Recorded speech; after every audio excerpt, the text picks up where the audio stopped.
My name is Harper Lane, and I'm 31 years old. Competence doesn't ask for attention. It just settles quietly into the corners of a room, holding everything together without applause. For the past 5 years, that's been my rhythm. Steady mornings, late nights, the quiet work that adds up when no one's watching. Last Friday was supposed to be the night it all paid off. The company threw a promotion party for me. 40 people on a rooftop bar glittering with city lights, a champagne table catching the skyline. Senior manager. A title I'd whispered to myself in elevators, hoping no one would hear. And then there was Ethan, my boyfriend of 3 years. He wasn't supposed to be late. He wasn't supposed to look that irritated when he finally showed up either. Collar half unbuttoned, smile too wide to be real. For weeks he'd been off.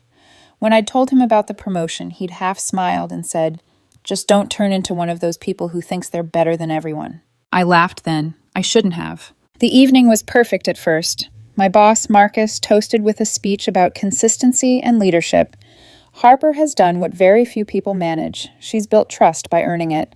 People clapped. I tried not to tear up. I'd spent so long proving I could belong in rooms that used to swallow me whole. Then Ethan's voice cut through the applause. Loud, mocking. "Don't let this go to your head, babe," he said, slurring the word babe just enough to sound like an insult. "You're still the same awkward girl who used to cry over spreadsheets." The silence that followed was the kind that hums in your bones. Marcus froze mid-sip. My team stared. The city noise below us seemed to stop breathing. Ethan grinned, like he'd said something clever. I could feel heat climb my neck, the kind that burns from the inside. 3 years of small digs, quiet corrections, tiny erasures, all of it lined up in my throat at once. I raised my glass and met his eyes. "You're right," I said evenly. "I am still that girl, the one smart enough to know when to walk away." I put the glass down, nodded at Marcus, and left. Just walked out into the night air. The elevator ride down felt endless. My reflection in the metal doors looked like someone mid-awakening. In the parking garage, my phone started vibrating. "Ethan, where are you going? Seriously, Harp, you're being dramatic. Come back. Everyone's staring. It was a joke." I turned it face down. By the time I reached my car, the city had blurred into a smear of headlights. I gripped the wheel until my knuckles went white. Was this the same man who used to leave notes on my coffee cup saying, "I'm proud of you, spreadsheet queen"? Maybe it was. Maybe he'd just stopped pretending. When I got home, I packed an overnight bag. Not because I planned to leave for good, just because silence was safer somewhere else. At 1 o'clock a.m., my friend Amy texted, "He's still here. He's saying you overreacted. I told him you handled yourself better than any of us would have." I stared at her message, then typed back, "Thank you." Outside, the city lights pulsed like a metronome. I realized I wasn't angry anymore, just tired. I placed my badge and the small crystal award Marcus had given me on the counter. They looked heavier than they were. At 4 a.m., another message came through. "You humiliated me in front of everyone. They think I'm a monster. You made me look bad." I turned the phone off. People show you who they are when they think you owe them forgiveness. By Sunday evening, the quiet had settled into something sharp but clear. I poured myself a glass of water, not wine. I looked around my apartment, our apartment, and noticed how every trace of us was really just me. The framed photos, the mugs, the blanket he always stole. Every piece of comfort was something I'd provided, and every bruise of doubt had come from him. I opened my journal, one I hadn't touched in months, and wrote a single line. Respect shouldn't be something you have to earn twice. Then I closed it, set it on the table, and let the city hum outside my window. Tomorrow would come, and when it did, I'd face whatever version of Ethan decided to show up next. By Monday morning, my phone was a museum of missed attempts. 47 calls, 80-something texts, 3 voicemails that started with crying and ended with blame. I didn't answer any of them. The first message read, "You embarrassed me. Everyone thinks I'm abusive now. You made me look insane." The second, "Okay, I was out of line, but you walking out made it 10 times worse." The third, "You know what? This is your fault. You love playing the victim." That one I deleted without finishing. When I walked into this office that morning, the air shifted. That careful silence people use when they've already heard the story but pretend they haven't. Amy met me by the elevator. "Are we pretending Friday didn't happen, or are we processing?" I managed a small smile. "We can process." She handed me a latte. Good, because I wanted to throw mine at his face. We sat together in the cafeteria, the clink of coffee spoons filling the gaps where pity wanted to speak. It's weird, I said quietly. I thought humiliation would sting more, but it's almost like something snapped back into place. Amy nodded. That's what happens when you stop giving someone the power to define you. I didn't say it out loud, but I knew she was right. I just wasn't sure if I'd learned it too late. By noon, my boss Marcus called me into his office. His voice was careful. Harper, Friday was unfortunate. But for what it's worth, nobody here thinks less of you. Honestly, people were impressed with how you handled it. Thank you, I said, steady but tired. He hesitated. Just so you know, security's been notified. If Ethan shows up, they'll handle it. That caught me off guard. Has he tried? Marcus sighed. Apparently he was in the lobby this morning. Said he was dropping off flowers. Reception turned him away.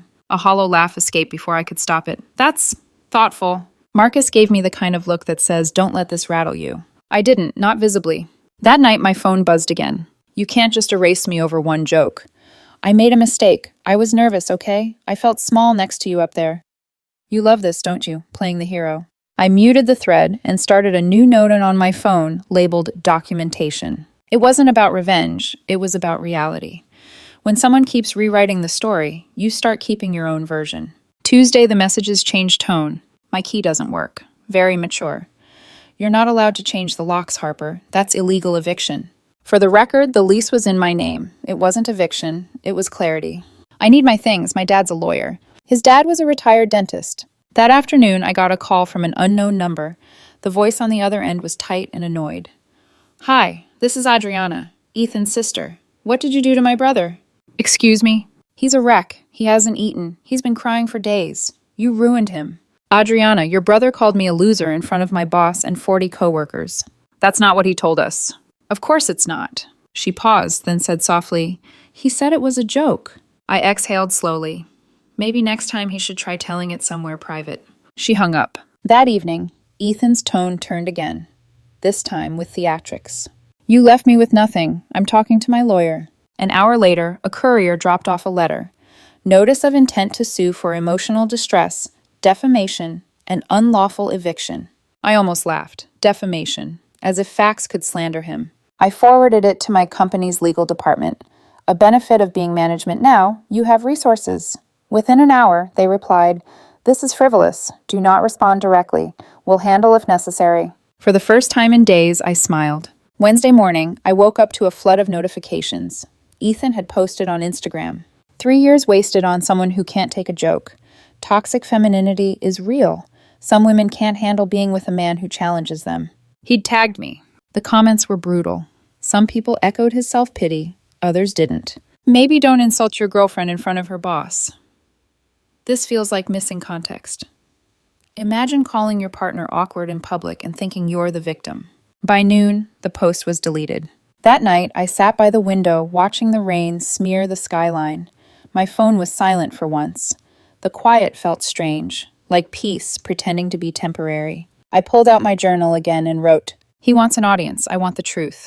Then underlined it twice. Thursday morning, my company lawyer called. We just received an email from someone named Adriana, claiming you're harassing her brother. We've already verified it's false, but we'll need to file a record. I pressed a hand to my temple. He's escalating. Yes, but this is where escalation ends.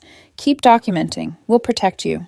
That night, I dreamt of the rooftop, of the pause before I spoke, of 40 faces frozen mid-toast. When I woke, I realized something strange. I wasn't replaying the humiliation anymore. I was replaying the moment I left. The sound of my own heels on the rooftop tiles, the feel of the night air. That's when I knew. I hadn't lost control. I'd taken it back. By the second week, Ethan's desperation had turned into strategy, or at least his version of it. It started on LinkedIn, of all places. A post from his profile appeared under trending in your network. Learning to navigate power dynamics when your partner's success becomes a threat. Some people weaponize promotions to make you feel small. Toxic workplaces start at home. He'd tagged my company. The moment I saw it, my stomach sank. Not from fear, but from sheer disbelief. I'd spent years building a reputation on precision, empathy, competence. And now, there it was. A subtweet in corporate form, poisoning my name to the same industry that had just celebrated me. I forwarded it to HR. Marcus called within the hour. Legal's already handling it, he said. You're protected, but I'm sorry you have to deal with this. The post was gone by lunch. Corporate lawyers move fast when reputation is currency. That evening, my mom called. "Sweetheart, who is this Ethan person messaging me on Facebook about his abusive ex?" I closed my eyes. "Block him, Mom." He sent paragraphs. Something about emotional manipulation and narcissism? I didn't even know what half of it meant. "Don't respond, just block him." There was a pause. "You deserve peace, Harper. Don't let him turn this into your burden." Her voice cracked a little, which somehow hurt worse than all of Ethan's posts combined. By Thursday, he'd widened the net. My sister texted me a screenshot. "Your sister's a monster. She hides behind her job title. Women like her give feminism a bad name." Then my cousin. "Some guy is commenting on my photos calling you a narcissist?" I created a group chat labeled Family PSA. "Block Ethan on all platforms. Do not engage, please." No one argued. Everyone just replied with the same word. Done. That Friday evening, I thought the week couldn't get any more surreal until the doorbell rang. 2 police officers stood outside my apartment. One of them spoke gently. "Ma'am, we're here for a wellness check. Someone reported that you may be in danger or suicidal." I blinked. "I'm sorry, what?" He glanced at his notes. "A man named Ethan Clark called, said you've been isolating, not answering calls, and may have access to weapons." I laughed. It came out dry and broken. My only weapon is a dull kitchen knife and a bad sense of humor. The officers exchanged looks.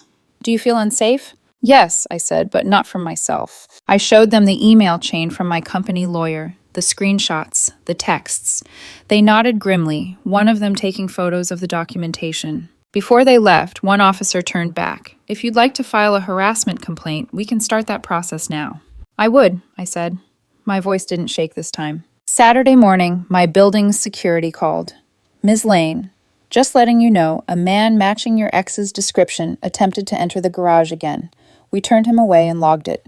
"Thank you," I said quietly. After I hung up, I sat on the edge of the bed, phone in hand, heart steady. 3 weeks ago, Ethan's approval used to decide how I felt about myself. Now, his chaos only clarified how far I'd come from needing it. By Monday, the harassment report had turned into a restraining order filing. My lawyer walked me through it. Temporary order first, hearing in 2 weeks. No contact means no texts, no emails, no third-party messaging. Document every breach. I nodded, taking notes like it was a performance review. She smiled faintly. "You're handling this like a pro." 5 years in corporate, I said. "I'm fluent in documentation." Ethan, however, didn't seem fluent in consequences. He started a podcast. The Healing Man Project, Surviving Manipulative Women. 3 episodes in, it was obvious who he was talking about. Episode titles included When Success Becomes Abuse and She Used Her Promotion to Break Me. Amy sent me the link with the text. "You've got to hear how delusional this is." I didn't click it. Some fires burn themselves out faster if you stop feeding them oxygen. By the end of the week, the temporary restraining order was approved. When I signed the last document, my lawyer said softly, "He'll probably try to twist this into another performance. But don't worry, truth doesn't need an audience." I looked down at my copy of the order, black ink on white paper, my name standing solid next to his. The irony hit me.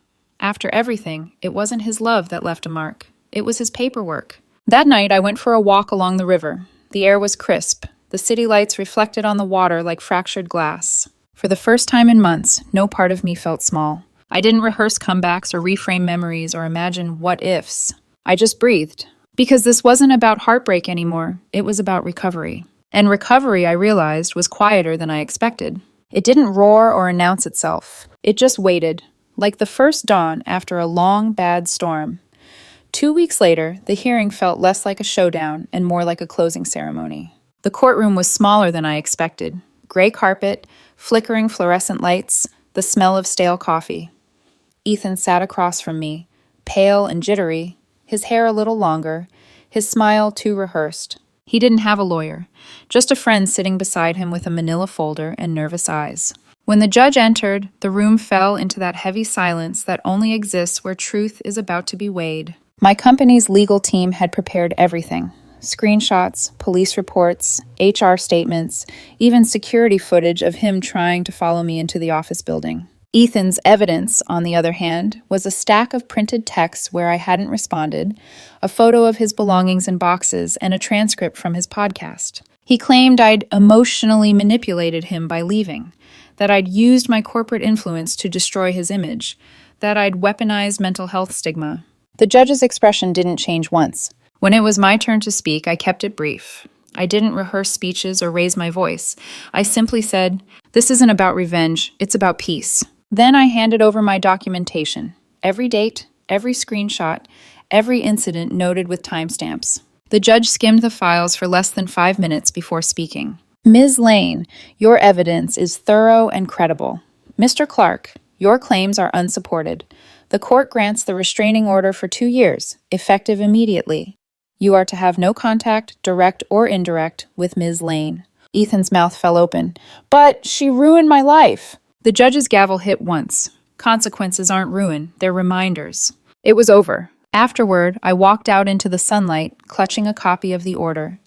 The wind caught the edge of the paper and fluttered it like a white flag I didn't need to wave. Amy was waiting outside with coffee. "Well?" "2 years," I said. "No contact." She smiled, relief softening her face. "Good. He can find another audience." Over the next month, the world quietly corrected itself. Ethan was fired from his job for online misconduct after posting company documents on his podcast site. The irony wasn't lost on anyone. Through the grapevine, I heard he moved back in with his parents and was taking time to heal. He launched a short-lived coaching program called Break the Narcissist Cycle, which ended when his only client left a 1-star review for unresolved bitterness. I didn't feel triumphant, just free. The first Friday after the hearing, Marcus hosted another rooftop dinner, smaller, calmer. Same city skyline, same music, different air. I almost didn't go, but Amy convinced me. "It's time to reclaim the scene," she said. So I did. When I stepped onto the rooftop, laughter carried on the breeze. Marcus raised a glass. To resilience, and to knowing when to walk away. Everyone clinked glasses. For a second, I thought of that night. The hush, the humiliation, the sting of Ethan's words. And then, just as quickly, the memory loosened its hold. Later, standing at the railing, I watched the lights below flicker like Morse code messages from the city. My reflection in the glass looked older but steadier. I thought about everything Ethan had said about power dynamics, how he'd twisted my success into a threat instead of a shared win. Maybe he was right about one thing. Success does change people. It didn't change me into someone better than him. It changed me into someone who no longer needed to prove I wasn't small. As the evening wound down, Amy slipped beside me. "You okay?" "Better than okay," I said. "For the first time, I think I actually believe I deserve this peace." She smiled. "That's the real promotion." We laughed softly, the kind of laugh that doesn't fill the air. It steadies it. When I got home, I opened my journal one last time. On the first page, months ago, I'd written, "Respect shouldn't be something you have to earn twice." Tonight, beneath it, I added, "And dignity doesn't beg for witnesses." Then I closed the book. It's been 3 months since the restraining order. No messages, no appearances, no noise. Sometimes I still catch myself checking shadows. Old habits die slowly, but the fear doesn't stick anymore. The city feels different now, quieter. Not because it's changed, but because I finally stopped waiting for an apology to make sense of it. Ethan's story ended where mine restarted. And me? I'm thriving. Turns out walking away from someone who mistakes humiliation for humor wasn't just self-respect. It was strategy. Because the truth is, walking away wasn't the end. It was the promotion I didn't see coming.